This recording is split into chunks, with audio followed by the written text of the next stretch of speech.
अस्सलामु अलैकुम सामीन। 15 रजब है, 17 फरवरी है। ख़बर का उन्वान है, पुलिस ने ख़वातीन को हाथ बांधकर मारा पीटा। जैसा कि आपने वीडियो में देखा, इन ख़वातीन के हाथ कमर पर बंधे हुए हैं और इनको पुलिस ने बुरी तरह मारा पीटा है।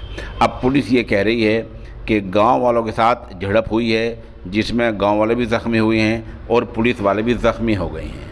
मामला रियासत बिहार का है। रियासत बिहार के ज़िला गया के मेन थाना के आदतपुर गांव का है। यहाँ मोरहर नदी है, जिसमें रेत की नाजायज़ कानकुनी नाजायज़ तरीके से खुदाई हो रही थी। ये गांव वाले रेत माफिया के ख़िलाफ़, यानी नाजायज़ कानकुनी के ख़िलाफ़, रेत की गैर कानूनी खुदाई के ख़िलाफ़ मुज़ाहरा प्रदर्शन कर रहे थे। पुलिस वहाँ पहुँची, झड़प हुई और हालात ऐसे बने कि तनाव हो गया, हालात कशीदा हो गए। दोनों में झड़प हुई, मारपीट हुई। अब कहा यह जा रहा है कि 2 दर्जन गांव वाले ज़ख्मी हुए हैं और कई पुलिस वाले ज़ख्मी हुए हैं। बहरहाल वो जो हुआ वो तो हुआ, लेकिन ये जो औरतों की कमर पर हाथ बांधकर इनको ले जाया जा रहा है, मारा पीटा जा रहा है, इसका कौन जिम्मेदार है? क्या हमारे मुल्क में अब कानून नाम की कोई चीज़ नहीं रह गई है?